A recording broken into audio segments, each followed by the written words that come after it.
Hello दोस्तों, welcome back to my YouTube channel. मैं आपका दोस्त CA Kapil Garg. So today we are going to start our lecture number 5 of the Q and A series, जिसके अंदर हम discuss करेंगे आज प्रीवियस अटेम्प्ट का क्वेश्चन पेपर। एंड आज हम डिस्कस करेंगे मई 2023, यानी कि जो हमारा लास्ट अटेम्प्ट था उसके क्वेश्चन पेपर को आज हम डिस्कस करेंगे। हमने अपनी लास्ट वीडियो के अंदर आपको समझाया था कि आपको कितनी देर के अंदर क्वेश्चन रीड करके एनालाइज करना है एंड फिर कितनी देर के अंदर आपको क्वेश्चन को रिप्रेजेंट करना है। तो उसी सेम स्ट्रेटेजी के साथ आज हम ये क्वेश्चन पेपर को सॉल्व करेंगे। तो इसके अंदर आपका फर्स्ट क्वेश्चन डीटी के लिए, तो इसमें आपके दो पार्ट्स होते हैं, एमसीक्यू। अब एमसीक्यू पेपर यहाँ पर आईसीआई हमें अवेलेबल नहीं कराती, तो इसलिए वो हम आपके साथ सॉल्व नहीं कर पाएंगे। तो अभी हम केवल डेस्क्रिप्टिव पेपर 70 मार्क्स वाला आपके साथ सॉल्व करेंगे, उसमें से डीटी का पार्ट होता है 42 मार्क्स का। तो अभी हम वो आपके साथ डिस्कस करेंगे इन दिस वीडियो। ठीक है जी। तो question number 1, mister Bhasin a resident individual, तो रेजिडेंट है जी, इंडिविजुअल है और एज है इनकी 52 ईयर्स, यानी कि सीनियर सिटीजन नहीं है। Provides management consultancy service to various corporate and non corporate clients. Okay. His income and expenditure account for the year ended 31st March 2023 is as under। तो इनका इनकम एंड एक्सपेंडिचर अकाउंट दे रखा है। अब उसमें gross receipt दे रखा है from the profession, ठीक है।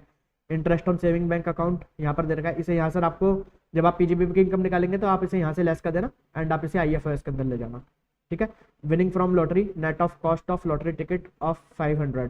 तो ये 500 आपको कुछ भी नेट नहीं करना होता है। यहाँ पर 58 हमें मना करता है कि आपको लॉटरी वगैरह की इनकम निकालते टाइम पर कोई भी एक्सपेंडिचर अलाउ नहीं होते। तो ये 500 वापस से इसके अंदर प्लस कर देना एंड ये वाली इनकम यहाँ पीजीबीपी की इनकम में से लेस कर देना एंड इसे भी आप आईएफएस के अंदर ले जाना। 1 लाख रुपए, 99,500 प्लस 500, 1 लाख रुपीज आपकी आईएफएस की इनकम है। रेंट रिसीव्ड इसे पीजीबीपी में से लेस कर देना एंड हम इसे डिस्कस करेंगे एचपी के अंदर। इसे एचपी के अंदर किस टाइप से हमें करना है, ठीक है जी। एम्प्लॉय रिम्यूनरेशन, ठीक है। Allowable expenditure, office and administrative expenditure, ठीक है। Rates and taxes, interest expense, office rent, insurance premium. अब ये हम बाकी नीचे पढ़ लेते हैं, इसके बारे में अगर कहीं पे कोई डिटेल दे रखी होगी तो उसके हिसाब से हम एडजस्टमेंट कर देंगे। एंड यहाँ पर आपका लास्ट में इन्होंने निकाल कर दे दिया excess of income over expenditure which is profit, ठीक है जी। तो आप अपनी पीजीबीपी इनकम के लिए इस प्रॉफिट को बेस लेकर अपनी पीजीबीपी कैलकुलेशन स्टार्ट कर देना। नाउ एडजस्टमेंट नंबर फर्स्ट, और ये फाइनेंशियल ईयर 22-23 के लिए है। Employees remuneration includes a sum of ₹3 lakh paid to his wife, Mrs. Bina, who is working as a manager in his office. She does not have any technical or professional qualification or experience required for the job. Okay. तो यानी कि अब यहाँ पर ये mister Bhasin अपनी wife को salary पे कर रहे हैं जिसके पास कोई भी टेक्निकल और प्रोफेशनल स्किल्स नहीं है इस जॉब के लिए। The payment of the salary was as per the market rate in comparison to the similar work profile. But यहाँ पर जो पेमेंट कर रहे हैं वो एट द मार्केट रेट्स कर रहे हैं। तो हमने पीजीबीपी के अंदर सेक्शन पढ़ा था, सेक्शन 48(2), जो बोलता था कि अगर आप अपने किसी रिलेटिव को पेमेंट कर रहे हैं which is in the excess of market value, तो वो यहाँ पर आपकी डिसअलाउ हो जाती थी। बट यहाँ पर पीजीबीपी के अंदर ऐसा कुछ भी नहीं बोला गया था कि अगर आप किसी को पेमेंट कर रहे हैं जो कि उसके लिए एलिजिबल नहीं है, उसके पास उसकी कोई स्किल्स नहीं है, तब आप पेमेंट कर रहे हैं तो वो डिसअलाउ हो जाएगी। तो इस केस में आपका एक्सपेंडिचर पीजीबीपी के अंदर तो अलाउ हो जाएगा। बट हमने यहाँ पर पढ़ा था क्लबिंग के प्रोविजंस के अंदर कि अगर कोई भी पर्सन, कोई इंडिविजुअल जिसका यहाँ पर सब्सटेंशियल इंटरेस्ट है in the business, in the company, in the partnership firm, उसका सब्सटेंशियल इंटरेस्ट है एंड उसके स्पाउस को कोई भी वहां से रिम्यूनरेशन मिल रहा है, बट स्पाउस के पास कोई भी प्रोफेशनल टेक्निकल स्किल्स नहीं है to receive that remuneration, then in that case जो भी उसे वहां उस बिजनेस से रिम्यूनरेशन मिलेगा that would also be taxable in the hands of the individual जो उस रिम्यूनरेशन को रिसीव करने के लिए एलिजिबल है। तो अब यहाँ पर इस केस में क्या होगा कि मिस्टर भसीन का यहाँ पर कोई सब्सटेंशियल इंटरेस्ट है, उन्हीं का खुद का बिजनेस है एंड वो यहाँ पर अपनी वाइफ को सैलरी पे करना है 3 लाख रुपए, जिसके पास कोई भी क्वालिफिकेशन नहीं है।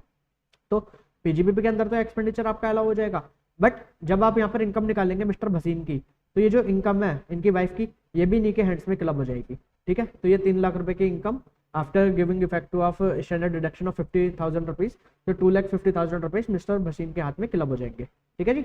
चलिए, Mr. Bhasin owns a big house with 2 independent units. Unit 1 with 50% floor area has been let out for the residential purpose. Okay. तो यहाँ पर इन्होंने एक यूनिट को तो 50% को तो लेट आउट करा हुआ है at a monthly rent of 20,000 for the entire year. Unit 2 with the balance of 50% of the floor area is used by the mister Bhasin as is residence cum office. तो ये 50% तो इसने लेट आउट कर दिया and 50% को ये use कर रहा है अपने रेजिडेंस के लिए भी एंड ऑफिस के लिए भी। तो हम इसे मान लेंगे यहाँ पे कि 25% ये रेजिडेंस के लिए है एंड 25% ऑफिस के लिए है, ठीक है जी। एंड यहाँ पे municipal value, fair rent and standard rent इन्होंने दिया हुआ है, तो इसके हिसाब से हम अपनी जीएवी निकाल लेंगे। तो जीएवी क्या होता है हमारा, एक्चुअल रेंट और expected rent whichever is higher.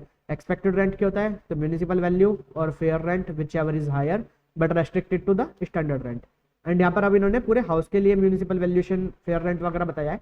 And यहाँ पे हमारा केवल 50% लेट आउट पोर्शन है, तो इसका 50-50% कर देना, यानी कि 3,60,000 का 50% 180, 420 का 50% 2,10,000 एंड 4 लाख का 50% 2 लाख, ठीक है जी। तो इन दोनों का higher 2,10,000 but restricted to standard rent यानी कि 2 लाख।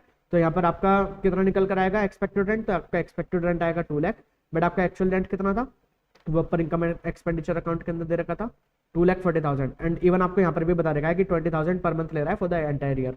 तो ये आपका निकल कर आता है 2,40,000। तो इन दोनों का विचेवर इज है 2,40,000 विल बी और GAV। तो अब इस GAV में से आप अपने म्यूनिसिपल टैक्सेस वगैरह अगर इसने पे करे हो तो यहाँ पर इसने पे करे हैं 10,000 रुपीज़ के म्यूनिसिपल टैक्सेस।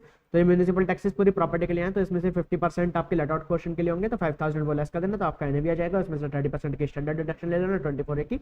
एंड अभी डिस्कस करेंगे अगर कुछ 24B का इसका इंटरेस्ट होगा तो देख लेते हैं। Interest expense represent interest on the capital borrowed from a nationalised bank for the construction of the house. Okay, तो इनकम एक्सपेंडिचर अकाउंट के अंदर कोई इंटरेस्ट एक्सपेंस दे रखे हैं, तो ये इसने लिए थे अपने घर को बनाने के लिए, तो ये यहाँ पर PGP के अंदर तो अलाउेबल एक्सपेंडिचर नहीं होगा आपका।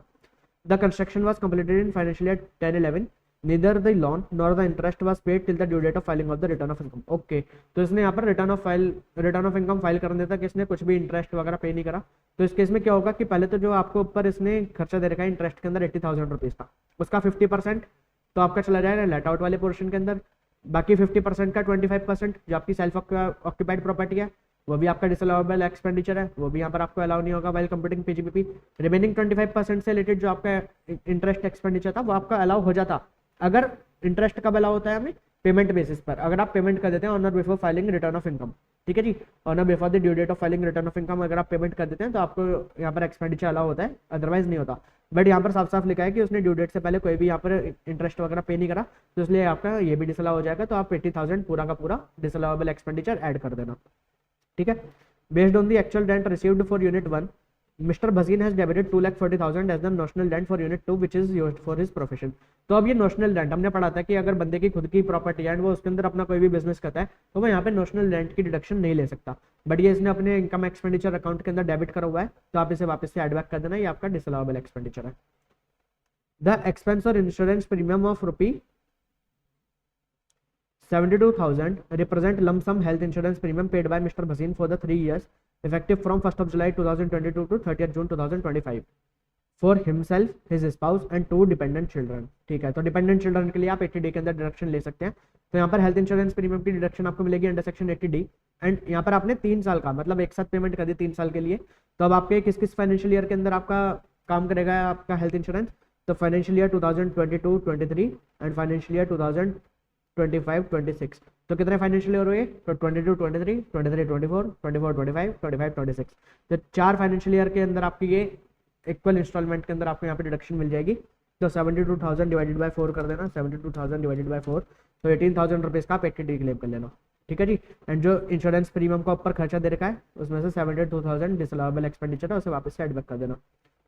Next, the expense on professional fee paid includes a sum of 1 lakh paid to mister Raunak and Indian resident on which no tax was deducted at the source. Okay, तो इसने प्रोफेशनल फी पे कर दी विदाउट डिडक्टिंग TDS। तो यहाँ पर क्या होता है सेक्शन 40A(IA), ठीक है, तो ये एप्लीकेबल हो जाएगा। एंड अगर आप रेजिडेंट को जहाँ पे TDS डिडक्ट करना होता है आप बिना TDS डिडक्ट करे कोई भी खर्चा कर देते हैं तो उस केस में आपका 30% एक्सपेंडिचर डिसअलाउ हो जाता है। तो 30% को यहाँ पे आप एड बैक कर देना, यानी कि 1 लाख का 30% 30,000 को आप एड बैक कर देना, वो आपका डिसअलाउएबल एक्सपेंडिचर है। There was only one block containing computers which came into existence only on the 2nd of April 2022. Okay. When new laptop for 1,60,000, printer and scanner for 40,000 were purchased. तो आपका total block कितने रुपए का हो गया, printer and scanner के ऊपर भी आपको 40% का डेप्रिसिएशन मिलता है एंड लैपटॉप कंप्यूटर के ऊपर भी आपको 40% का डेप्रिसिएशन मिलता है। तो आपका टोटल ब्लॉक हो गया 2 लाख रुपीज़ का, इसके ऊपर आपको 40% का डेप्रिसिएशन मिलता है 80,000 रुपीज़, बट इसने ही charge depreciation at the rate of 60% in the entire cost of 2 lakh. इसने 60% यहाँ पे डेप्रिसिएशन चार्ज करा हुआ है, यानी कि 2 लाख का 60% 1,20,000। देखना इनकम एक्सपेंडिचर अकाउंट के अंदर है, तो डेप्रिसिएशन 120 दे रखा है, तो आप इसे वापस से एड बैक कर देना, डिसअलाउएबल एक्सपेंडिचर है। एंड लेस कितना करेंगे आप, डेप्रिसिएशन आपको अलाउएबल कितना है 80,000 40% के रेट से, ठीक है जी। Mr. Bhasin has also taken a loan of 5 lakh from a nationalized bank for the higher education of his son. During financial year 22-23, he repaid the principal of 75,000 along with the interest of 40,000. तो इसने यहाँ पे interest पे करा 40,000 rupees का and इसने loan लिया था नेशनलाइज्ड बैंक से for the education of his son. तो यहाँ पर आपके माइंड के अंदर क्लिक होना चाहिए section 80E, you are required to compute the total income under proper heads of the income of mister Bhasin for AY 2023-24 under regular provisions of the Income Tax Act 1961. Assuming that he has not opted to pay tax under section 115 BSC. तो वो 115 BSc को opt नहीं कर रहे हैं, यानी कि 6A की सभी डिडक्शन वगैरह आप ले सकते हैं। और यहाँ पर हमें क्या कंप्यूट करना है, टोटल इनकम कंप्यूट करना है एंड टैक्स लायबिलिटी भी, total tax payable by him. तो हमें total income and tax liability यहाँ पर कंप्यूट करते हैं। तो सबसे पहले पीजीबीपी से स्टार्ट करते हैं। तो पीजीबीपी, तो वहाँ पर आपको ये दे रखा था excess of income over expenditure 36,97,500। अब इसके अंदर से पहले आपको 3 इनकम्स दे रखी थी आपके क्रेडिट साइड में, उन्हें आपको यहाँ से लेस करना है क्योंकि वो पीजीबीपी का पार्ट नहीं है, उन्हें रेस्पेक्टिव हेड्स के अंदर लेकर जाएंगे। तो income on the saving bank account less कर दीजिए, विनिंग फ्रॉम लॉटरीज लेस कर दीजिए यहाँ से, रेंट रिसीव्ड ये आपके इनकम फ्रॉम एचपी के अंदर आएगा तो इसे यहाँ से लेस कर दीजिए। ठीक है, तो आपने 3 इनकम लेस कर दी एंड इन्हें रेस्पेक्टिव हेड्स के अंदर ले जाइए। तो आपका सेविंग बैंक अकाउंट का इंटरेस्ट आईएफओएस के अंदर जाएगा, आपको जो विनिंग फ्रॉम लॉटरीज है वो भी आईएफओएस के अंदर जाएगी, वो भी विदाउट एनी एक्सपेंडिचर। तो जो आपने 500 रुपीज़ के टिकट परचेस करे हैं वो भी आप इसमें एड बैक कर दीजिए, तो 1 लाख रुपये आपका पूरा का पूरा इनकम है फ्रॉम दी अदर सोर्सेज। ठीक है, तो ये हमारा क्लियर हो गया।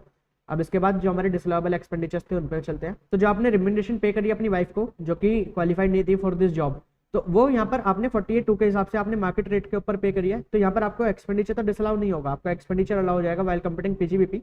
बट इससे होने वाली जो इनकम है वो as per the provisions of clubbing वो आपके हैंड्स के अंदर क्लब हो जाएगी एंड इसके ऊपर भी टैक्स आपको ही देना होगा। ठीक है, तो यहाँ आपको कोई भी डिसअलाउएबल एक्सपेंडिचर नहीं है आपका।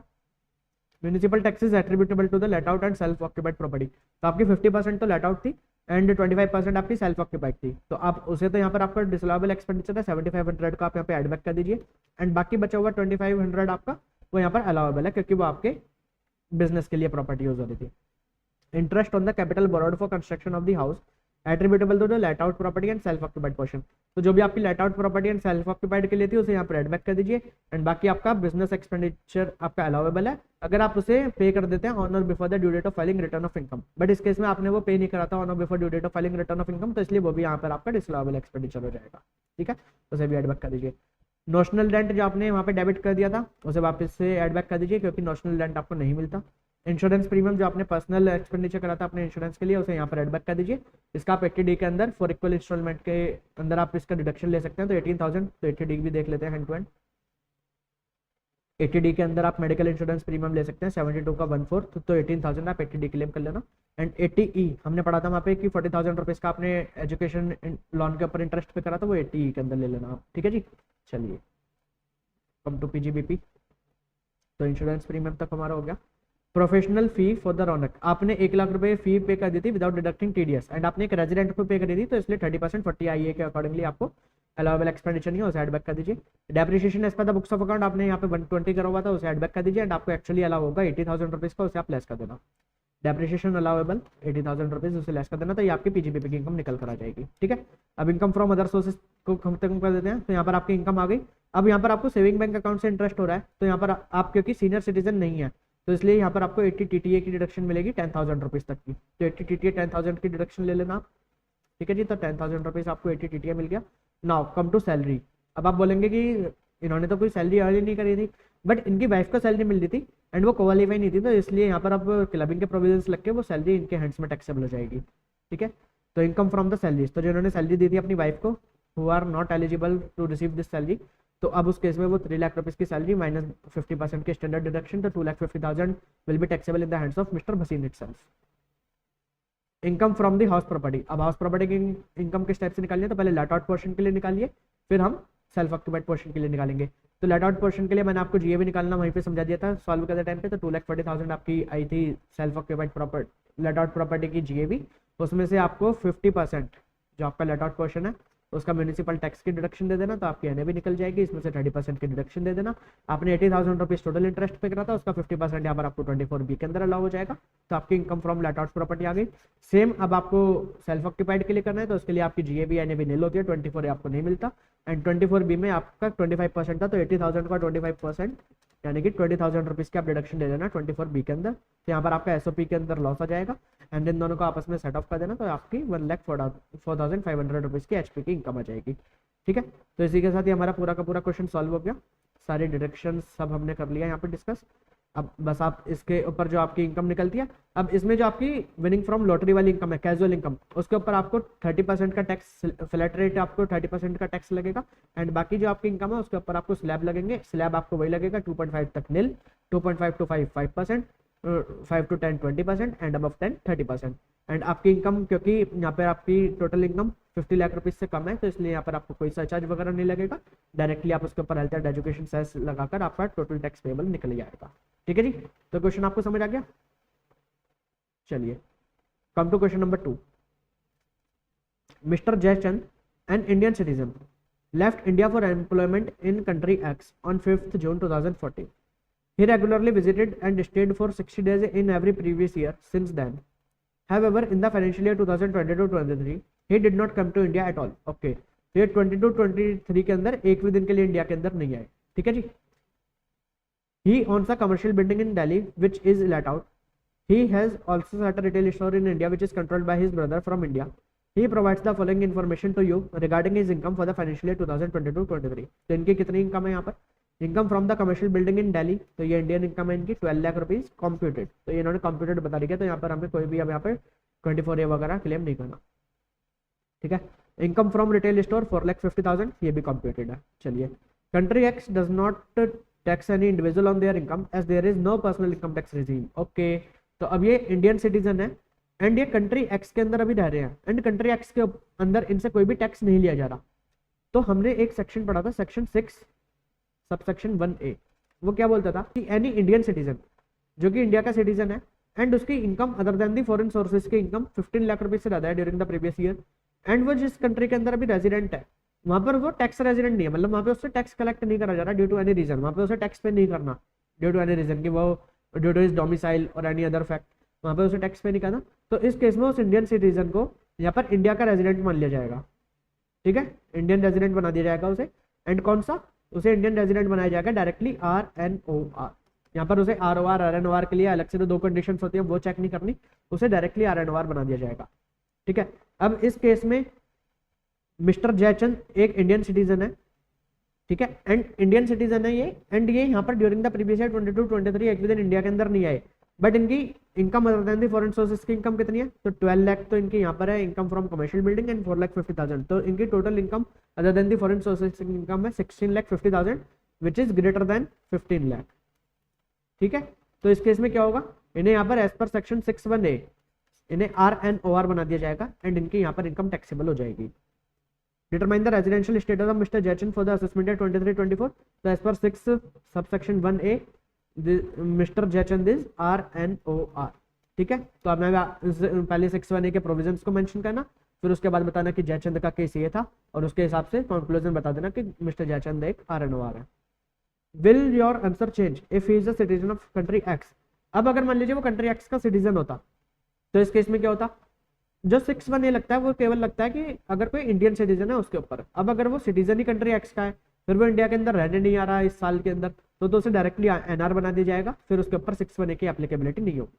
ठीक है, तो क्वेश्चन नंबर 2 का पार्ट 1 डिस्कस हो गया, एक बार आंसर भी देख लेते हैं क्या है।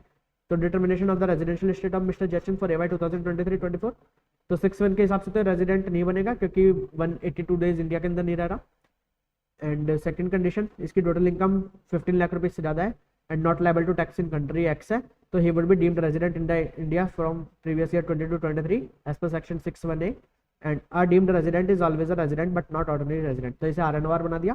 इन case mister Jaichand is a citizen of country X, he would be a non resident. ठीक है, तो क्योंकि 6(1)(a) ये नॉट सिटीजन के ऊपर एप्लीकेबल नहीं होता है, केवल सिटीजन ऑफ इंडिया के ऊपर एप्लीकेबल होता है, तो उस केस में वो नॉन रेजिडेंट बन जाएगा। कम टू क्वेश्चन नंबर 2 का second part. Mister Prashant aged 35 years is an Australian citizen, तो ये ऑस्ट्रेलिया के सिटीजन है, who is settled in Australia and visit India for 125 days in every financial year since past 11 years. हर साल ये 125 days India के अंदर आते हैं। ड्यूरिंग द फाइनेंशियल ईयर 2022-23 यानी कि करंट फाइनेंशियल ईयर के अंदर ही visited India for a total period of 200 days. इस करंट फाइनेंशियल ईयर के अंदर 200 दिन इंडिया के अंदर रहे। The purpose of his visit was to meet his family members who are settled in India and also for managing his family who are settled in India. तो यहाँ पर बोला गया है कि उनकी जो फैमिली मेंबर्स हैं वो इंडिया के अंदर सेटल्ड हैं। ठीक है जी, अब पहली बात तो यहाँ पर फैमिली मेंबर्स के अंदर ये नहीं बताया गया कि उसके पेरेंट्स हैं या कौन है, उसके पेरेंट्स या ग्रैंड पेरेंट्स। सेकंड बोला गया है कि who are settled in India, तो यानी कि इंडिया के अंदर बॉर्न हुए या नहीं हुए ये भी नहीं बताया गया। तो यहाँ पर आप एक एग्जाम्पशन लिख सकते हैं while solving question in the examination hall, कि वहाँ पर आप अपनी कॉपी के अंदर एक एग्जाम्पशन लिख देना कि हम इसे यहाँ पर पर्सन ऑफ इंडियन ओरिजिन नहीं मान रहे ड्यू टू दीज 2 रीजंस। की पहली बात तो फैमिली मेंबर्स के अंदर ये नहीं बताया गया कि फैमिली मेंबर्स इसके पेरेंट्स हैं कोई और है, फैमिली मेंबर्स तो आपके ब्रदर सिस्टर भी हो सकते हैं, एंड सेकंडली यहाँ पर ये नहीं बताया गया कि ये इंडिया के अंदर बॉर्न हुए थे या नहीं हुए थे, ये केवल सेटल्ड है। हो सकता है कि वो पहले बॉर्न ऑस्ट्रेलिया के अंदर हुए हैं एंड अभी इंडिया के अंदर सेटल हो गए, तो इस टाइप के केस में अभी से पर्सन ऑफ इंडियन ओरिजिन तो नहीं माना जाएगा मिस्टर प्रशांत को, तो आप यहाँ पर एक एग्जाम्पशन लिख देना, ठीक है। तो यहाँ पर हम प्रशांत को क्या मानना है, ये ऑस्ट्रेलियन सिटीजन है या कि इंडियन सिटीजन नहीं है and person of Indian origin भी नहीं है। And also for managing his family members, ठीक है जी, and also for managing his business in Sri Lanka through his office in Chennai, and उसे अपना एक बिजनेस भी यहाँ से मैनेज करना है श्रीलंका का, जो कि चेन्नई के ऑफिस से मैनेज करेगा। During the previous year 22-23 he has the following incomes, तो उसकी यहाँ पर इनकम्स बता रखी है। Find out the residential status of mister Prashant and compute his total income for the assessment year 2023-24। अब यहाँ पर नॉर्मल प्रोविजन क्या होते हैं किसी भी पर्सन का रेजिडेंशियल स्टेटस चेक करने के लिए, तो फर्स्ट कंडीशन हमें चेक करनी होती है कि whether the stay in India during the previous year is greater than और इक्वल टू 182 डेज। तो इस केस में यहाँ पर मिस्टर प्रशांत कितने दिन इंडिया के अंदर रहे, तो 200 डेज इंडिया के अंदर रहे, तो इस करंट प्रीवियस ईयर के अंदर रेजिडेंट तो बन गए। Now we have to check whether he is resident or ordinary resident or resident but not ordinary resident, R or R and R. इसके लिए क्या कंडीशन होती है, इसके लिए हमें कंडीशन चेक करनी होती है कि person should be stay in India greater than और equal to 730 days in the 7 PPY, कि लास्ट 7 प्रेसिडिंग प्रीवियस ईयर के अंदर 730 दिन या उससे ज़्यादा का स्टे इन इंडिया होना चाहिए। एंड साथ में सेकंड कंडीशन कि person should B resident in India for at least 2 PPY out of the 10 PPY, यानी कि वो पिछले 10 PPY में से एटलीस्ट 2 PPY के अंदर इंडिया का रेजिडेंट होना चाहिए, ठीक है जी। तो अब यहाँ पे हमें इसके लास्ट फाइनेंशियल ईयर्स का मतलब पिछले 10 फाइनेंशियल ईयर्स में चेक करना है कि 2 PPY के अंदर इंडिया का रेजिडेंट था या नहीं। तो अब फर्स्ट कंडीशन तो हमारी होती है 182 डेज। अब अगर हम इसके पिछले सालों के लिए चेक करेंगे यहाँ पे इसका रेजिडेंशियल स्टेटस, तो ये फर्स्ट कंडीशन तो सेटिस्फाई नहीं करता। अब रेजिडेंट बनाने के लिए सेकंड कंडीशन हमारी क्या होती है कि person residing in India stay in India in the current previous year greater than और इक्वल टू 60 डेज। हम उससे पूछेंगे कि क्या आप ड्यूरिंग द प्रीवियस ईयर 60 दिन से ज़्यादा इंडिया के अंदर रहे, 60 दिन या 60 दिन से ज़्यादा। And in the last 4 preceding previous year आपका stay in India should be greater than और इक्वल टू 365 डेज, तब भी हम उसे बोलेंगे कि वो पर्सन रेजिडेंट है, ठीक है जी। फिर आर एन आर के लिए कंडीशन हमें ये वाली चेक करनी होती है। ये वाली कंडीशन किसके लिए ऊपर हमें एप्लीकेबल होती है, ये अगर कोई पर्सन है जो कि इंडिया का सिटीजन नहीं है एंड इंडियन ओरिजिन का भी पर्सन नहीं है तो उसके लिए तो ये चेक होती है। बट अगर मान लीजिए कोई पर्सन ऑफ इंडियन ओरिजिन है और अब वो इंडिया से बाहर जा रहा है फॉर विजिट और फिर इंडिया के अंदर आता है वो ओनली फॉर विजिट पर्पस, तो उसके लिए सेकंड कंडीशन चेक नहीं होती। एंड हमने इसे यहाँ पे माना है कि नॉट सिटीजन है, पर्सन नॉट इंडियन ओरिजिन है, तो इसके लिए सेकंड कंडीशन हमें चेक करनी होगी। तो हम इसके लिए सेकंड कंडीशन को चेक करेंगे तो हमें मिलेगा कि ये पिछले 2 प्रेसिडिंग प्रीवियस ईयर में out of the 10 preceding previous year ये 2 साल के अंदर रेजिडेंट रहा है और इसका stay in India in 7 presiding year, तो 125 मल्टीप्लाई बाय 7 तो वो बनता है 875, तो वो भी 730 डेज से ज़्यादा है, तो ये यहाँ पर बन जाएगा पर्सन ROR। एंड ROR के लिए ग्लोबल इनकम टैक्सेबल होती है, तो इसकी ये income from the business in Australia control from Australia ये भी इसकी टैक्सेबल इन इंडिया है। Income from business in Sri Lanka control from Chennai, तो चेन्नई से कंट्रोल हो रहा है, ये भी मतलब रेजिडेंट है तो इसके लिए तो ग्लोबल इनकम टैक्सेबल है। Short term capital gain on sale of shares of an Indian company received in Australia ये भी इसकी इंडिया में टैक्सेबल है। Income from agriculture land in Australia, अगर ये इंडिया की एग्रीकल्चर लैंड से होती तो ये एग्जाम्प्ट इनकम हो जाती, बट अभी ऑस्ट्रेलिया की लैंड से है तो इसलिए ये भी टैक्सेबल इनकम है, तो इसकी सभी टैक्सेबल इनकम है। एंड इसे यहाँ पर रेजिडेंट एंड ऑर्डिनरी रेजिडेंट है ये, एंड इसकी सभी इनकम टैक्सेबल है, ठीक है जी। तो आंसर एक बार चेक कर लेते हैं, determination of the residential status. तो an individual is ROR if following 2 conditions are satisfied, तो कंडीशन लिख दी इन्होंने। अब ये फर्स्ट कंडीशन चेक करी इन्होंने कि ये पिछले 10 साल में से 2 साल के अंदर रेजिडेंट था या नहीं। He satisfy the first condition of being resident in at least 2 out of the 10 preceding previous year, तो वो यहाँ पर इसने सेटिस्फाई कर दी। एंड सेकंड कंडीशन भी इसने सेटिस्फाई कर दी कि 730 दिन से ज़्यादा ये इंडिया के अंदर रहा था, तो इसलिए यहाँ पर बन गया ROR। एंड इसके लिए ग्लोबल इनकम यहाँ पर टैक्सेबल हो जाएगी, तो सभी इनकम इसकी टैक्सेबल है इन इंडिया, ठीक है। तो क्वेश्चन भी हमारा सॉल्व हो गया। चलिए, एंड इसका इन्होंने अल्टरनेटिव भी बता रखा है कि अगर आप इसे पर्सन ऑफ इंडियन ओरिजिन मानते हैं तो उस केस में यहाँ पर आपको किस टाइप से इसका रेजिडेंशियल स्टेटस निकालना है। तो 4 नंबर के लिए आपको इतना कुछ करने की जरूरत नहीं है। अगर आप पे ये क्वेश्चन आता है तो सिंपली आप वहाँ पर लिख के आना कि भैया हम इसे मानते हैं कि पर्सन ऑफ इंडियन ओरिजिन नहीं है, और उसके हिसाब से हमने इसका रेजिडेंशियल स्टेटस निकाल कर आपको बता दिया। चलिए, now come to question number 2 का B part.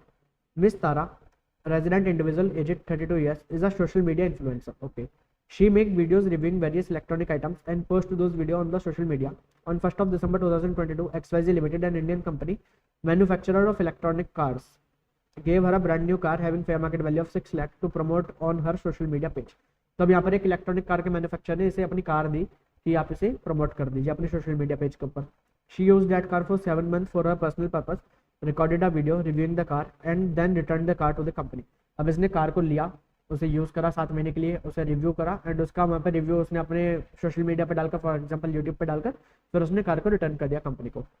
You are required to discuss the applicable provisions in the income tax act regarding the deduction of tax at source in respect of such transaction. तो यहाँ पर हमने एक section पढ़ा था, section 194R, जो हमें बताता था कि अगर कोई भी पर्सन अपने बिजनेस और प्रोफेशन के कनेक्शन में किसी रेजिडेंट को कोई परक्विजिट्स या कोई अदर बेनिफिट्स देता है, तो इस केस में वो जो भी परक्विजिट्स या अदर बेनिफिट्स देगा तो उसके ऊपर से टीडीएस डिडक्ट करना होगा eight the rate of 10% if the value of the perquisite is greater then 20,000 rupees. ठीक है, एंड यहाँ पर आप देखिए कि परक्विजिट दिया गया for the purpose of business and resident को दिया गया, एंड उसे कितने रुपीज़ का दिया गया, तो 6 लाख रुपए उसकी मार्केट वैल्यू थी एफएमबी, तो 20,000 रुपए से ज़्यादा का है, तो 194R एप्लीकेबल हो जाएगा। बट यहाँ पर उसने कार को देखा, रिव्यू करा, उसकी वीडियो अपलोड करी एंड उसके बाद उसने कार को रिटर्न कर दिया, उसने इसे अपने पास रखा नहीं मिस तारा ने, तो इस केस में यहाँ पर 194 की एप्लीकेबिलिटी नहीं आएगी एंड यहाँ पर कोई भी टीडीएस के प्रोविजन अप्लाई नहीं होंगे। अगर ये कार इसके पास ही रहती है, अपने पास ही रखती रिव्यू करने के बाद, तो यहाँ पर 194R लग जाता है एंड उसे 10% का टीडीएस डिडक्ट करना होता है। ठीक है, Miss Aruna is a chief executive officer of a multinational company. She hired Mr. Suresh for supply of her housing staff.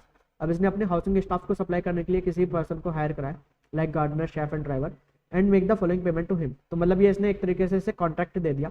तो कॉन्ट्रैक्ट हमने पढ़ा था सेक्शन 194C के अंदर, बट 194C हमें क्या बताता था कि अगर आप पर्सनल पर्पज से कर रहे हैं तो वो 194C के अंदर कवर नहीं होता। अब ऐसे भी यहाँ पे इंडिविजुअल है, इंडिविजुअल एंड एचयूएफ के केस में तभी 194C लगता है अगर उनकी in the immediately preceding year in the case of business उनकी turnover is greater than 1 crore and in the case of profession उनकी gross asset is greater than 50 lakh rupees. तो उसने कितनी पेमेंट करी, 25 लाख रुपए 10 अगस्त को पे करा, 30 लाख रुपए 22 नवंबर को पे करा। Determine the amount of tax to be deducted collected at source. तो इस केस में क्योंकि इसने पर्सनल यूज के लिए यहाँ पर पेमेंट कर रही है तो 194C नहीं लगेगा, 194M एप्लीकेबल हो जाएगा। एंड 194M कब एप्लीकेबल होता है, अगर आपकी ड्यूरिंग द ईयर आपने पेमेंट करी है 50 लाख रुपए से ज़्यादा की, एंड इसने पेमेंट कितने रुपीज़ की करी है, 55 लाख रुपीज़ की पेमेंट करी है, तो यहाँ पर 194M की एप्लीकेबिलिटी आ जाएगी। एंड 194M के अंदर आपको एट द रेट ऑफ 5% का टैक्स डिडक्ट करना होता है, तो 55 लाख रुपीज़ पर 5% यानी कि 2,75,000 रुपीज़ का टैक्स डिडक्ट करना होगा।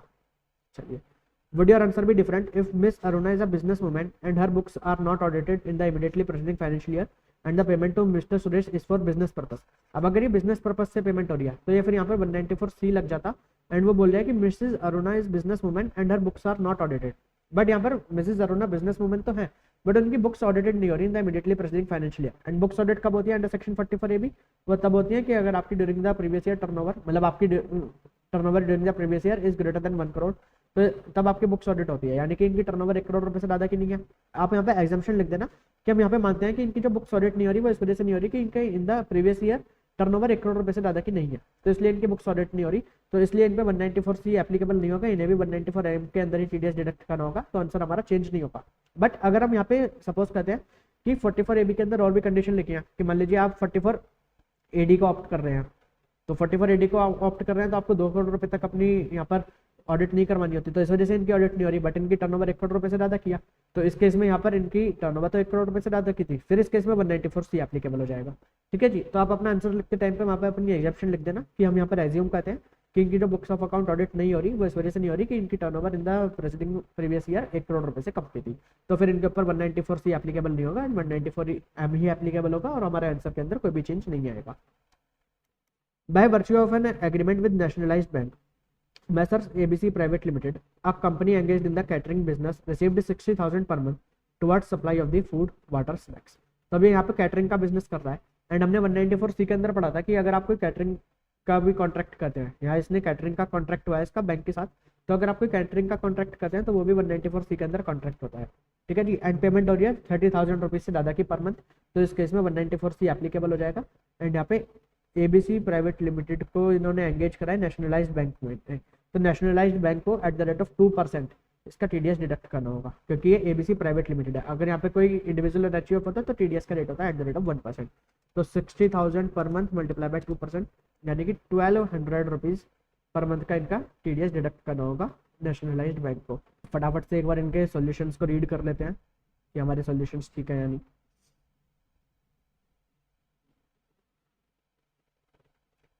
(194R) In the present case, since Miss Tara has returned the car, TDS provision 194R would not apply. ठीक है। Second, 194C apply would not apply. 194C apply नहीं होगा क्योंकि वो उन्होंने अपने पर्सनल पर्पस के लिए यूज़ कर रहे हैं। तो इस केस में 194M का 5% का TDS लगेगा, क्योंकि 50 लाख रुपए से ज़्यादा की पेमेंट करिए, 2,75,000 रुपीज़ का TDS डिडक्ट करना होगा। और अगर अरुणा पेमेंट करती है सुरेश को for business purpose and she is not required to get his books of account audited, then in that case also उस पर 194M का ही TDS लगेगा। बट अगर मान लीजिए यहाँ पे बुक्स ऑफ अकाउंट ऑडिट नहीं हो रही due to some other reason, 1 crore रुपए से अलग वाला रीजन, तो यहाँ पर 194C एप्लीकेबल हो जाता है एंड उस पर आपको 1% के रेट से TDS डिडक्ट करना होता। ठीक है, alternative answer in case miss Aruna paid payment to Mr. Suresh for business purpose during the previous year 21-22, she would be required to deduct tax at source at the rate of 1% under section 194C। ठीक है, and third question 194C, तो work की definition के अंदर उसमें catering को भी include करा गया था, तो इस केस में 2% का TDS डिडक्ट करना होगा नेशनलाइज मैन को ऑन 7,20,000, तो यानी कि 1,200 रुपये पर मंथ एंड 14,400 रुपीज़ पर मतलब ईयर के अंदर ये TDS डिडक्ट करना होगा। कम टू क्वेश्चन नंबर 3 का A part. Mister Bhagat and individual aged 50 years set up a unit in special economic zone SEZ in financial year 2017-18, तो 17-18 के अंदर उन्होंने SEZ के अंदर एक अपनी यूनिट इस्टेब्लिश करी for the production of computer. The unit fulfil all the condition of section 10AA, 10AA की सभी कंडीशन को सेटिस्फाई करता है। During financial year 21-22 he set up a hospital in a district of Maharashtra with 110 beds for the patient. अब इन्होंने एक अपना hospital setup करा with 110 beds for the patient, तो ये हमारे यानी कि 35 AD वाला बिजनेस हो गया। It fulfills all the conditions of section 35 AD. Capital expenditure in respect of the said hospital amounted to 65 lakh, comprising of cost of land 15 lakh and the balance was the cost of construction of the building. तो 35 AD के case में हमें 100% capital expenditure मिल जाता है in the first year itself. But यहाँ पर कौन से कैपिटल एक्सपेंडिचर का डिडक्शन हमें नहीं मिलता? कॉस्ट ऑफ लैंड, तो लैंड का हमें डिडक्शन नहीं मिलता। तो टोटल एक्सपेंडिचर का 65 लाख रुपीज़ का हुआ था, 50 लाख रुपीज़ तक की डिडक्शन यहाँ पर 35 AD के अंदर ले सकते हैं in the year of expenditure itself. The hospital became operational with effect from 1st of April 2022 and the expenditure of rupees 65 lakh was capitalized in the books of account on that day। ठीक है, relevant details दे रही है 22-23 की। अब यहाँ पर इसने SEZ के अंदर अपनी यूनिट कब सेटअप करी थी? 17-18 के अंदर। एंड हमने पढ़ा था 10AA के अंदर हमें डिडक्शन मिलती है अगर SEZ के अंदर हमारी कोई यूनिट होती है, तो उससे जितना भी हमारा एक्सपोर्ट की इनकम होती है, तो वो एक्सपोर्ट की इनकम पे हम डिडक्शन क्लेम कर सकते हैं under section 10AA for the first 5 financial years 100% and for the next 5 financial years 50%। अब इसके ये फाइनेंशियल ईयर 17-18 से 22-23, अब 5 साल इसके कौन से हैं? तो फाइनेंशियल ईयर 17-18, 18-19, 19-20, 20-21, 21-22, यानी कि फाइनेंशियल ईयर 21-22 तक तो ये 100% की डिडक्शन ले सकता था। बट अभी बात कर रहे हैं फाइनेंशियल ईयर 22-23 की, 22-23 की, तो इस साल में ये 50% ऑफ द एक्सपोर्ट इनकम की डिडक्शन ले सकता है। ठीक है जी, तो अब इसका प्रॉफिट कितना हुआ of the unit located in SEZ? 36 lakh.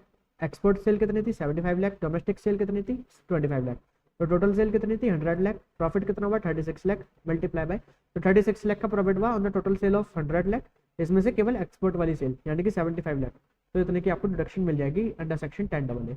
ठीक है जी, और profit from operation of the hospital facility before considering deduction under section 35 AD, तो 90 लाख रुपीज़ का यहाँ पर आपको प्रॉफिट हुआ 35 AD के अंदर, एंड इसमें से आप माइनस कर देना 50 लाख रुपीज़ 35 AD की डिडक्शन, तो 40 लाख रुपीज़ आपकी स्पेसिफाइड बिजनेस की इनकम हो गई। क्या करना है? Compute the income tax including AMT under section 115 JSC and AMT credit if any under section 115 JEE payable by the Mr. Bhagat for AY 2023-24 ignoring the provision of section 115 BSc, ignore marginal relief if any। तो अभी यहाँ पे बोल रहा है कि हमें इसका 115 BSc को ऑप्ट नहीं करना, अब हमें इसका यहाँ पर पहले नॉर्मल टैक्स प्रोविजंस के हिसाब से टैक्स निकालना है। एंड हमने पढ़ा था अगर कोई पर्सन 10AA 35 AD या चैप्टर 6 की हेडिंग C की डिडक्शन क्लेम करता है तो उसके ऊपर AMT के प्रोविजंस भी एप्लीकेबल होते हैं अगर adjusted total income is greater then 20 lakh rupees. ठीक है, तो हम इसके AMT के प्रोविजंस को भी टेस्ट करना है कि इस पे AMT एप्लीकेबल होगा या नहीं होगा। अगर होगा तो फिर हम इसकी AMT की लायबिलिटी निकालेंगे eight the rate of 18.5%, and फिर हम देखेंगे कि इन दोनों में से नॉर्मल टैक्स प्रोविजन या AMT, इन दोनों में से विचएवर इज हायर वाली टैक्स लायबिलिटी होगी तो वैसे ड्यूरिंग द ईयर पे करनी होगी। एंड जो नॉर्मल प्रोविजन एंड AMT के बीच का डिफरेंस होगा, अगर मान लीजिए AMT ज़्यादा आता है नॉर्मल प्रोविजन के टैक्स से, तो उस केस में जो डिफरेंस होगा वो आपका AMT क्रेडिट बन जाएगा एंड आप उसे कैरी फॉरवर्ड कर सकते हैं फॉर द सब्सिक्वेंट ईयर्स। ठीक है, तो चलिए फटाफट से सॉल्व कर देते हैं इस क्वेश्चन को। तो यहाँ पर regular provisions of the income tax के हिसाब से यहाँ पे इनकम कंप्यूट कर रहे हैं पहले। तो profit and gain of the business and profession, तो टोटल 36 लाख रुपीज़ के प्रॉफिट हुए थे आपको, and operation of the hospital से 90 लाख रुपीज़ के गेन हुआ आपको, एंड 35 AD में 50 लाख रुपीज़ की डिडक्शन ले ली तो आपके स्पेसिफाइड बिजनेस की इनकम आ गई 40 लाख रुपीज़, एंड यहाँ पर आपको 36 लाख रुपीज़ का प्रॉफिट हुआ था on the total turnover of 100 lakh, उसमें से 75 लाख थी आपकी एक्सपोर्ट टर्नओवर, तो 36 डिवाइडेड बाय 100 मल्टीप्लाई बाय 75 यानी कि 27 लाख रुपीज़ की आप डिडक्शन यहाँ पे ले सकते थे, बट आपका अभी 50% मिलेगा क्योंकि 5 साल आपके क्रॉस हो चुके हैं, तो नेक्स्ट 5 ईयर्स के अंदर आपको 50% मिलता है, तो 27 मल्टीप्लाई बाय 50% यानी कि 13.5 लाख रुपीज़ की आप डिडक्शन ले सकते हैं यहाँ पे अंडर सेक्शन 10AA। ठीक है, 50% of the eligible profit since previous year 22 is the 6th year of the operation, उससे आपकी टोटल इनकम निकली आएगी 62,50,000।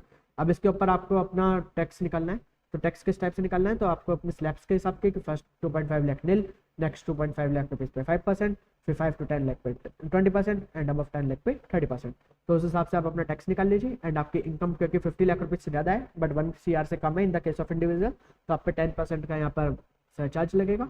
एंड उन्होंने मार्जिनल रिलीफ वगैरह के लिए मना कर दिया था कि वो आपको चेक नहीं करना, एंड इवन यहाँ पे लगेगा भी नहीं क्योंकि 50 लाख रुपए से काफ़ी ज़्यादा है आपकी इनकम। ठीक है जी, तो आपका टैक्स निकालिए, उसके ऊपर सरचार्ज ऐड कर दिया eight the rate of 10%, health and education add कर दिया एट द रेट ऑफ 4%, यहाँ पर आपका टैक्स पेबल निकल जाएगा under the normal provisions.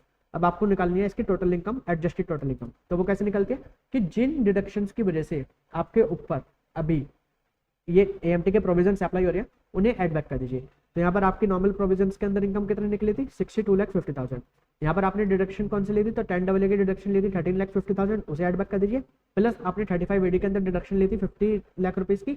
But अगर मान लीजिए आप 35AD को ऑप्ट नहीं करते तो आपको बिल्डिंग के ऊपर 10% का डेप्रिसिएशन तो तब भी मिलता ना, तो आपको 50 लाख रुपीज़ ऐड बैक करना है एंड माइनस कर देना है normal depreciation which is allowable कि अगर आप 35AD को ऑप्ट नहीं करते, तो आप इसके अंदर प्लस करिए 50 लाख और उसमें से लेस कर दीजिए 5 लाख रुपीज़, तो जो आपको नॉर्मल डेप्रिसिएशन मिल जाता है अंडर सेक्शन 32, तो आपको 45 लाख रुपीज़ ऐड करने हैं, तो उससे आपके एडजस्टेड टोटल इनकम निकल कर आई 1,21 lakh which is greater then 20 lakh rupees, तो यहाँ पर AMT आपका एप्लीकेबल होगा। अब AMT की लायबिलिटी किस टाइप से निकल गया, तो 18.5% लगा दीजिए यहाँ पर, तो आपका टैक्स निकल आया। अब आपकी यहाँ पर adjusted total income is higher than 1 CR, तो in the case of individual अगर 1 CR से ज़्यादा की आपकी टोटल इनकम होती है तो कितने रेट से आपको सरचार्ज लगता है, 15% के रेट से।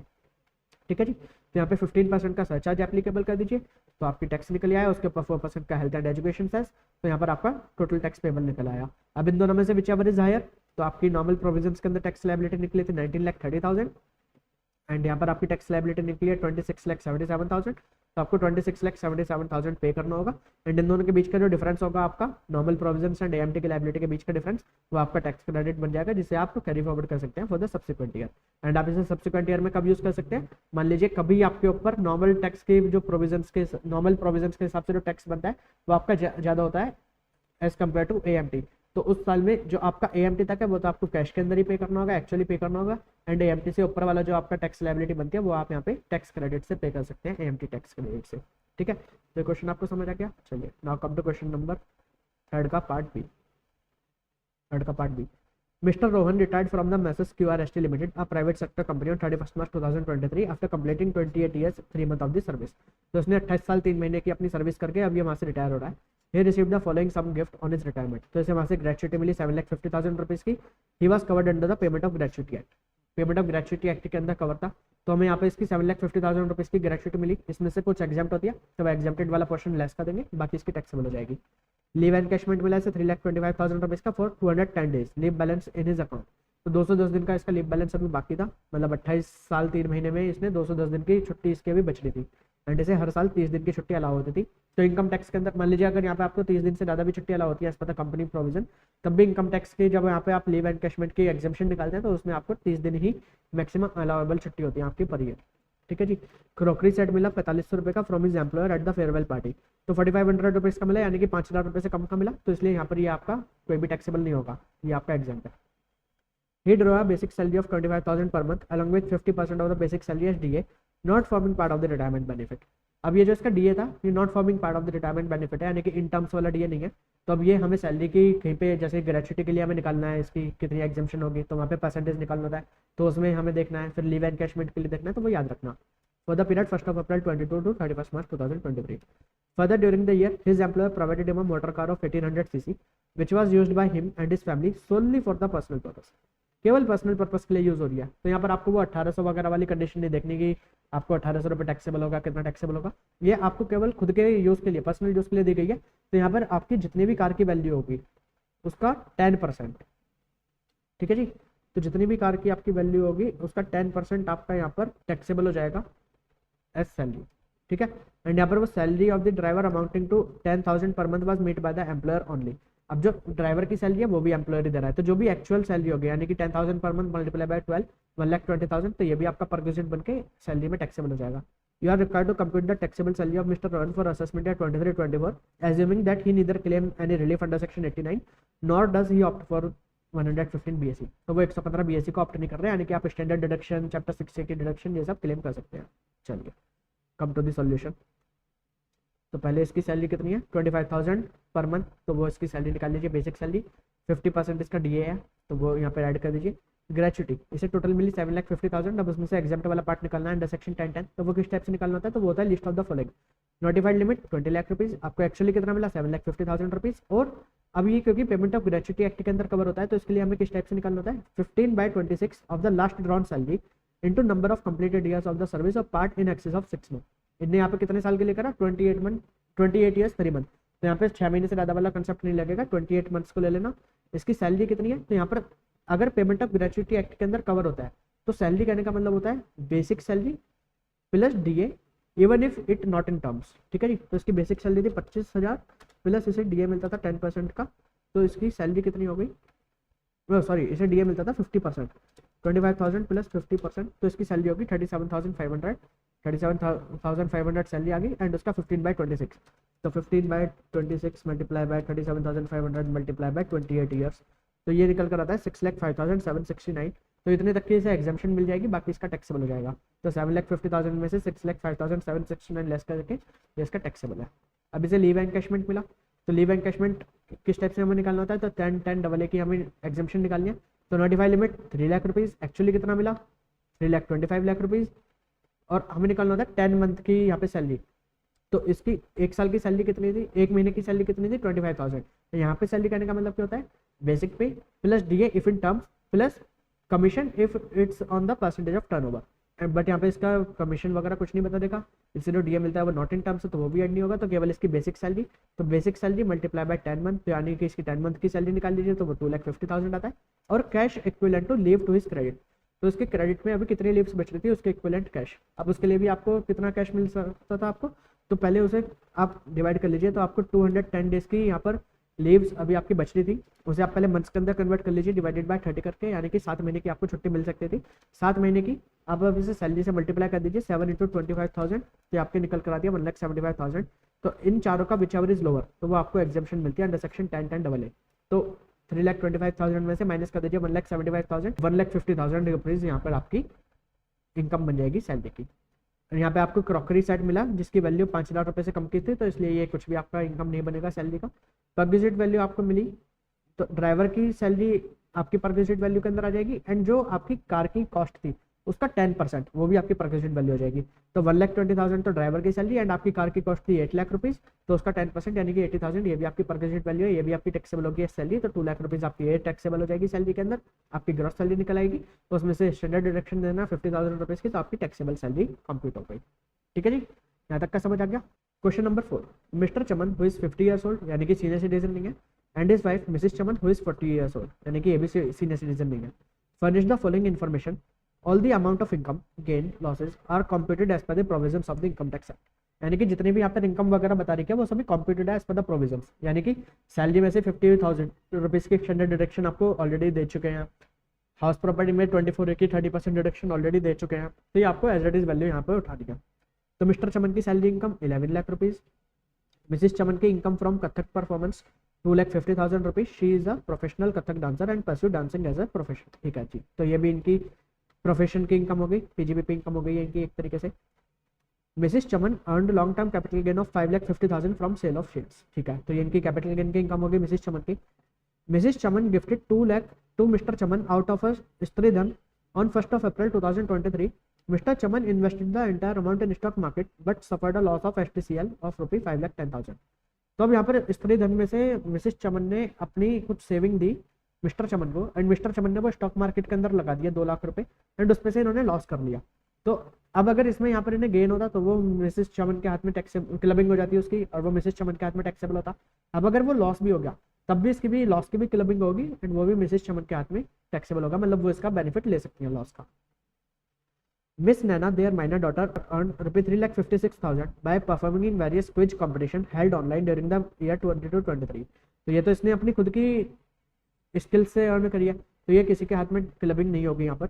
She kept that amount in saving bank account and earned interest of rupees 15,000 during the year 22-23. But इसने वो जो कमाई हुई वो इसने अपने सेविंग अकाउंट के अंदर रख दिया, वहाँ से इसे इंटरेस्ट की इनकम हो रही है. तब जो इंटरेस्ट की इनकम हो रही है ये क्योंकि इसकी स्किल से नहीं हो रही, तो ये क्लबिंग हो जाएगी in the hands of higher earning parent. जो भी पेरेंट ये क्लबिंग से पहले ज़्यादा कमाई कर रहा होगा, जिसकी इनकम ज़्यादा होगी, उसके हाथ के अंदर ये क्लब हो जाएगी. एंड वहाँ पे 1,500 रुपये पर चाइल्ड पर एनम की डिडक्शन आपको मिल जाएगी क्लबिंग के टाइम पर. मास्टर नीलम, तो अभी हमने ऊपर पढ़ा मिस नैना, तो ये डॉटर है इनकी एंड ये इनके सन है, तो दोनों के लिए 1500 रुपये की एग्जेम्पशन आपको सेपरेटली मिलेगी.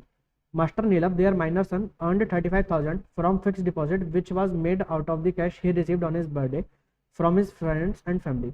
नीलम suffers from a disability as mentioned under section 80U. Okay, तो अब यहाँ पर ना ये नीलम जो है तो इसे डिसेबिलिटी है जो सेक्शन 80U के अंदर बताई गई है. तो हमने पढ़ा था कि अगर कोई चिल्ड्रन या तो अपनी खुद की स्किल से इनकम अर्न करता है तो वो क्लब नहीं होती, या कोई माइनर चिल्ड्रन जो कि 80U के अंदर डिसेबल्ड है, तो इस केस में उसकी भी इनकम क्लब नहीं होती इन the hands of their parents. ठीक है जी, तो इनकी इनकम भी यहाँ पे क्लबिंग नहीं होगी. The medical certificate show a disability of up to 75%. 75% की इन्हें डिसेबिलिटी है, तो इस केस में इन्हें 80U के अंदर फ्लैट डिडक्शन मिल जाएगी कितनी, 75,000 रुपीज़ की.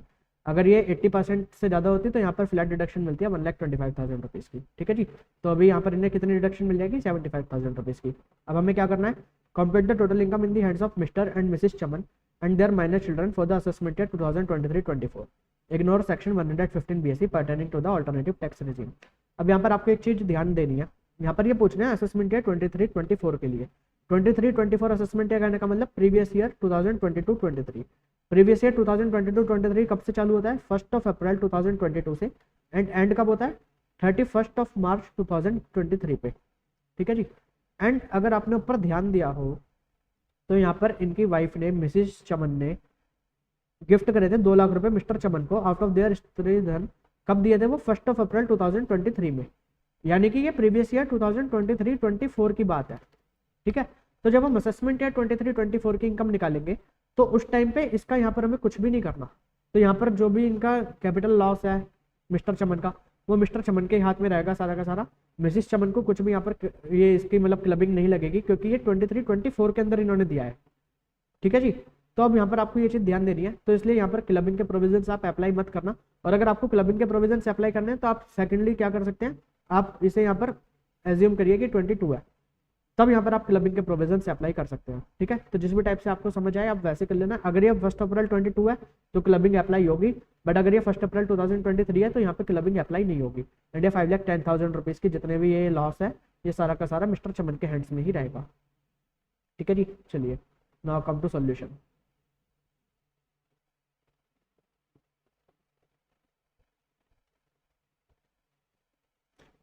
Competition of total income of mister Chaman, Mrs Chaman and their minor children. तो ये मिस्टर चमन है, मिसिस चमन है, ये नैना है और ये नीलम है. चलो, तो सैलरी की इनकम मिस्टर चमन की आ रही थी 11 लाख रुपीज़, वो मिस्टर चमन के हैंड्स में टैक्सेबल होगी. और कंप्यूटेड था तो इसलिए यहाँ पर कोई स्टैंडर्ड डिडक्शन वगैरह आपको दोबारा से लेस नहीं करनी. पीजीबीपी की इनकम थी मिसिस चमन की, तो ये कथक परफॉर्मेंस करती थी एज अ प्रोफेशन, तो वो इनकी 2,50,000 रुपये पीजीबीपी की इनकम हो गई. कैपिटल गेन था तो ये मिसिस चमन को हुआ था 5,50,000, तो मिसिस चमन के हैंड्स में टैक्सेबल हो गया. अब यहाँ पर इन्होंने क्या करा कि ये सेट ऑफ कर रहे हैं लॉस को, यानी कि क्लबिंग करके जो 2 लाख रुपए का लॉस था, यानी कि 5,10,000 रुपए का टोटल लॉस हुआ था मिस्टर चमन के हाथ में, बट यहाँ पर 2 लाख रुपए दिए थे मिसिस चमन ने. तो अब कोई बंदा 2 लाख रुपए शेयर मार्केट में लगा के 5 लाख रुपए तो घटा नहीं सकता. तो यहाँ पर आपको ये एज्यूम करना होगा कि 2 लाख रुपए जो उन्होंने मिसिस चमन के थे वो पूरे के पूरे घटा दिया, बाकी 3,10,000 रुपए मिस्टर चमन के खुद के थे.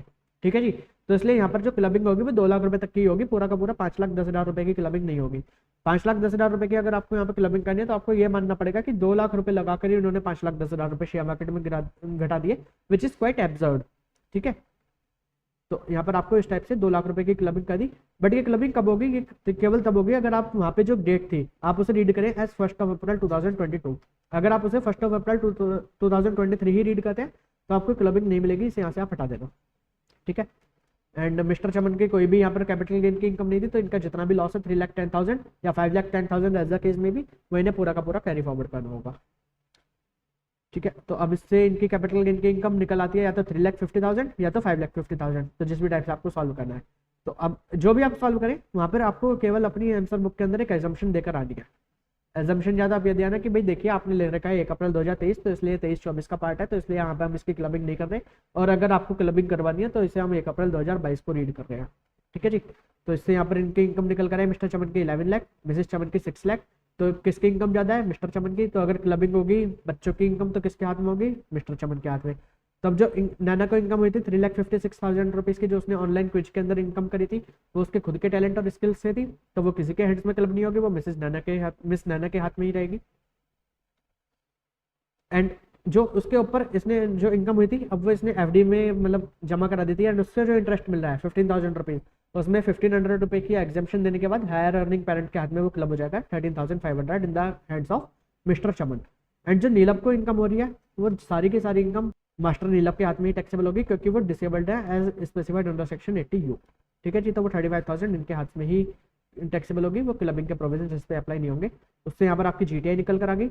एंड अब क्योंकि यहाँ पर आपकी इंटरेस्ट की इनकम हो रही है, तो इसलिए यहाँ पर आपको 80 TTI मिलेगा। आपके सेविंग बैंक अकाउंट के ऊपर जो इंटरेस्ट आ रहा है, तो 10,000 रुपीज़ का आप 80 TTI क्लेम कर सकते हैं mister Chaman.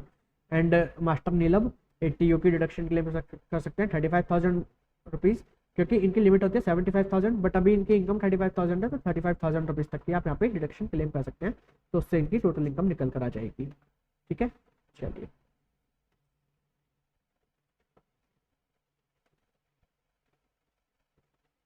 Now come to next question, question number 4 का part B. Mr. Ray, a resident individual aged 37 years, gives the following information with respect to various loans taken by him from scheduled bank for various purposes. तो इन्होंने एक तो housing loan लिया है 36 लाख का, taken on the 15 March 2022 for the purchase of a house to be used for self residence. तो अभी ऐसे अपने खुद के रहने के लिए यूज करेंगे at a cost of 47 lakh rupees. इन्होंने 47 लाख रुपए का घर खरीदा। The stamp duty value of the house was 42 lakh rupees. ठीक है। तो अब इन्होंने एचडीबी से ज़्यादा की पेमेंट करी है, तो यहाँ पर कोई आपके 56 टू 10 यहाँ पर और कोई सेक्शन आपके एप्लीकेबल नहीं होंगे। तो 42 लाख रुपीज़ का एचडीबी दी, 47 लाख रुपीज़ की आपने पेमेंट करी है। ठीक है। At the time of purchase amount of repayment of loan during the previous year 22-23 was as follows. तो इन्होंने प्रिंसिपल पे करा है 1,25,000 रुपीज़ का, एंड इंटरेस्ट पे करा है 3,65,000 रुपीज़ का। This is the first and only residential house owned by mister Ray. ठीक है, चलिए। सेकंड, अब व्हीकल लोन लिया इन्होंने 16 लाख रुपीज़ का 31 अक्टूबर 2021 for the purchase of electric vehicle for personal use. ठीक है। तो अब इन्होंने पर्सनल यूज करने के लिए एक इलेक्ट्रॉनिक व्हीकल परचेज करा है। Amount of repayment of loan during the previous year, तो इन्होंने प्रिंसिपल पे करा है 75,000 एंड इंटरेस्ट पे करा है 1,90,000। Besides these loan he has also paid the sum of 15,000 to a political party as a contribution. The entire amount was paid in cash. ठीक है जी। You are required to compute the amount of deductions available to Mr. Ray under various provisions of the Income Tax Act for year 2023-24 so that he gets the maximum benefit assuming that he does not opt 115 BSc। अब ये 115 BSc को opt नहीं कर रहा, and हमें इसकी deduction बतानी है कि कौन कौन सी डिडक्शन ये मैक्सिमम क्लेम कर सकता है। तो अब जो हाउसिंग लोन है, तो हाउसिंग लोन के लिए अब इसने क्योंकि सेल्फ ऑक्यूपाइड प्रॉपर्टी है इसके इसमें खुद रहेगा, तो इसमें हाउसिंग लोन के ऊपर जितना भी इंटरेस्ट पे कर रहा है, तो वैसे टोटल पूरा का पूरा अलाउ नहीं होगा इस डिडक्शन। वो इसकी डिडक्शन ले सकता है under section 24B to a maximum limit of ₹2 lakh. ठीक है जी। साथ में हमने एक सेक्शन पढ़ा था 80EE। 80EE वो क्या बोलता था कि अगर किसी पर्सन ने between the period 1 April 2019 to 31 March 2022 कोई हाउसिंग लोन लिया है for the purpose of purchase और construction of a residential house किसी फाइनेंशियल इंस्टीट्यूशन से, एंड वहाँ पे कंडीशन क्या क्या थी उसकी कि अगर उसकी जो हाउस लिया है उसकी HDB on the date of purchase 45 lakh rupees से ज़्यादा की नहीं होनी चाहिए। यहाँ पर कितनी है एचडीबी? 42 लाख रुपीज़। इवन इसने पेमेंट 47 लाख रुपीज़ की करी है, वो अलग बात है, बट एचडीबी 42 लाख रुपीज़ है, 45 लाख रुपये से कम है, तो पहली कंडीशन सेटिस्फाई करता है। दूसरा, इस पीरियड के बीच इसने परचेस कराओ, तो ये भी सेटिस्फाई करता है। 80EE के अंदर कवर नहीं होना चाहिए, तो वो भी कवर नहीं हो रहा क्योंकि इस पीरियड के अंदर परचेस करा है। एंड फोर्थ कंडीशन क्या थी कि on the date of purchase उसके पास कोई और घर नहीं होना चाहिए, तो वो भी यहाँ पे इन्होंने मेंशन कर दिया this is the first and only residential house owned by mister Ray.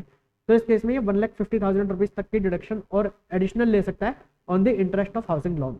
ठीक है। तो 2 लाख रुपए ने यहाँ पे ले लिया, एंड 1,50,000 रुपीज़ तक की डिडक्शन 80EE के अंदर भी ये ले सकता है। तो टोटल कितना था? 3,65,000। तो 365 माइनस 200, तो 165 बचा, उसमें से 150 80EE के अंदर ले लिया, एंड बाकी का जो इसका बचा 15,000 रुपीज़ वो इसका वेस्ट हो जाएगा। ठीक है। तो 2 लाख रुपए ले लेगा 24B के अंदर, 1,50,000 रुपीज़ की डिडक्शन ले लेगा अंडर सेक्शन 80EE। एंड जो आप हाउसिंग लोन की रिपेमेंट करते हैं, हाउसिंग लोन की रिपेमेंट आप यहाँ पे इसकी भी डिडक्शन ले सकते हैं अंडर सेक्शन 80C। ठीक है जी। तो 1,25,000 रुपीज़ की डिडक्शन ले लेना आप 80C के अंदर, और यहाँ पर 3,50,000 रुपीज़ की डिडक्शन ले लेना आप 24B के अंदर 2 लाख एंड 80EE के अंदर 1,50,000। अब आते हैं ये इलेक्ट्रिक व्हीकल के ऊपर। तो यहाँ पर हमने एक सेक्शन पढ़ा था 80EE जो बोलता था कि अगर आपको इलेक्ट्रिक व्हीकल परचेस करते हैं लोन पे, तो उसके जो लोन के ऊपर आप इंटरेस्ट पे करते हैं तो आप उसकी डिडक्शन ले सकते हैं 1,50,000 रुपीज़ तक की। ठीक है, तो इसने इंटरेस्ट पे करा 1,90,000, तो 1,50,000 रुपीज़ की डिडक्शन ले सकते हैं 80EE के अंदर। बट ये जो इसकी रीपेमेंट होती है लोन की, उसके परसेंट यहाँ पर कोई भी डिडक्शन आपको अलाउ नहीं होती, केवल हाउसिंग लोन की रीपेमेंट की आपको डिडक्शन अलाउ होती है अंडर सेक्शन 80C। लास्ट इसने यहाँ पर पॉलिटिकल पार्टी को कॉन्ट्रीब्यूशन करा है, तो ये इसकी डिडक्शन ले सकता था अंडर सेक्शन 80GGC, बट इसने ये कॉन्ट्रीब्यूशन करा है इन कैश, तो इसलिए ये वाली डिडक्शन इसे अलाउ नहीं होगी। तो कौन कौन सी डिडक्शन मिलेंगी? 80C की डिडक्शन मिलेगी, 80EE की डिडक्शन मिलेगी, 80EB की डिडक्शन मिलेगी एंड 24B की डिडक्शन मिलेगी। ठीक है जी, चलिए चलते हैं एक बार सोल्यूशन पे। तो इससे डिडक्शन मिलेगी 24B के अंदर 2 लाख रुपीज़ तक की, 80C में जो इसने रीपेमेंट करी लोन की वो ले सकता है या 1,25,000, 80EE के अंदर ये डिडक्शन ले सकता है up to the limit of 1,50,000 and 80EB के अंदर भी डिडक्शन ले सकता है up to the limit of 1,50,000 and 80GGC नहीं ले सकता क्योंकि इसने पेमेंट करी है इन कैश, तो इसलिए वो निल। तो इसमें यहाँ पर इसकी टोटल डिडक्शन निकल कर आगे कितनी इसे मिल सकती है। ठीक है, चलिए now come to the last question, question number C, fourth का C। What is the time limit within which updated return can be filed? Also enumerate the circumstances in which updated return cannot be furnished. तो क्या time limit होती है? Within the 24 months from the end of the relevant assessment year. तो इस बीच आप अपनी updated return file कर सकते हैं as per the section 139 subsection 8A। ठीक है जी, और कौन कौन से सर्कमस्टांसेस में अपडेटेड रिटर्न फाइल नहीं हो सकती कि अगर आपने किसी एक पर्टिकुलर असेसमेंट ईयर के लिए ऑलरेडी अपडेटेड रिटर्न फाइल कर चुके हैं तो दोबारा नहीं फाइल कर सकते। अगर कोई पर्सन जो कि स्पेसिफिकली नोटिफाई करेगा है CBDT से, तो वो यहाँ पर अपडेटेड रिटर्न फाइल नहीं कर सकते। अगर आप अपडेटेड रिटर्न से जो आपकी पहले इनकम की रिटर्न थी, अभी आप लॉस की रिटर्न देना चाहते हैं अपडेटेड रिटर्न, तो नहीं दे सकते।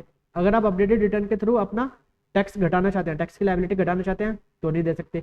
अगर आप अपडेटेड रिटर्न के थ्रू यहाँ पर अपना रिफंड लेना चाहते हैं, रिफंड की बढ़ाना चाहते हैं, तो यहाँ पर आप अपडेटेड रिटर्न नहीं दे सकते। तो ये आपका थ्योरी बेस्ड क्वेश्चन था, खुद से रीड कर लेना। और इसका सेकंड पार्ट क्या है कि अगर आप ये नहीं करें तो ये दूसरा क्वेश्चन, आप person other than a company of firm who is otherwise not required to furnish the return of income needs to furnish return of income provide they fulfill certain condition prescribed enumerate। तो यहाँ पर हमने 4 condition पढ़ी थी। इसके अंदर first condition क्या थी कि अगर किसी पर्सन की ड्यूरिंग द प्रीवियस ईयर उसकी बिजनेस से turnover greater than 60 lakh rupees है, तो उसे यहाँ पर अपने रिटर्न ऑफ इनकम फाइल करनी है। सेकंड, अगर प्रोफेशन के केस में उसकी gross receipt greater than 10 lakh rupees है, तो उसे हमने रिटर्न ऑफ इनकम फाइल करनी है। थर्ड, अगर किसी पर्सन का during the previous year TDS TCS aggregate 25,000 और मोर, यानी कि ग्रेटर देन और इक्वल टू 25,000 रुपीज का TDS TCS कलेक्ट डिडक्ट हो जाता है, तो उस केस में उसे अपनी रिटर्न ऑफ इनकम फाइल करनी है। And in the case of senior citizen, अगर उनका एग्रीगेट TDS TCS डिडक्ट हो रहा है ग्रेटर देन और इक्वल टू 50,000 रुपीज, तो उन्हें यहाँ पर अपनी रिटर्न ऑफ इनकम फाइल करनी है। एंड फोर्थ, अगर कोई person during the previous year greater than और इक्वल टू 50 लाख रुपीज अपने सेविंग अकाउंट के अंदर डिपॉजिट कराता है, ग्रेटर देन और इक्वल टू 50 लाख, यानी कि अगर एग्जैक्टली 50 लाख भी डिपॉजिट कराता है तब भी उसे रिटर्न ऑफ इनकम फाइल करना है। तो ये 4 कंडीशन हमने पढ़ी थी, 4 कंडीशन मेंशन करिए ना, तो आपको 4 मार्क्स मिल जाएंगे। तो इसी के साथ ही हमारा मई 2023 का क्वेश्चन पेपर पूरा का पूरा डिस्कस हो गया। इसमें हमने देखे कि किस टाइप के हमारे क्वेश्चन थे, क्या हमारा पैटर्न था। तो पहला क्वेश्चन हमारा फुल लेंथ क्वेश्चन होता है, उसके अंदर आपका PGBP IFRS HP सारी इनकम्स को पूछ लेते हैं। एंड बाकी 3 क्वेश्चन आपके या तो 2 चैप्टर्स को लिंक करके पूछते हैं, 2 या 3 चैप्टर्स को, या फिर वो सिंपली किसी एक पर्टिकुलर चैप्टर का भी हो सकता है। तो इस टाइप से आपके क्वेश्चन होते हैं। तो फर्स्ट क्वेश्चन आपका मैंडेटरी होता है एंड बाकी 3 क्वेश्चन में से आपको कोई 2 क्वेश्चन करने होते हैं। बट अभी हमने डिस्कस यहाँ पे सभी क्वेश्चन को करा है। ठीक है जी, तो अगर आपको वीडियो हमारी अच्छी लगी हो तो please like the video, share it with your friends, subscribe to our YouTube channel and hit the bell icon. So thank you, goodbye, signing off.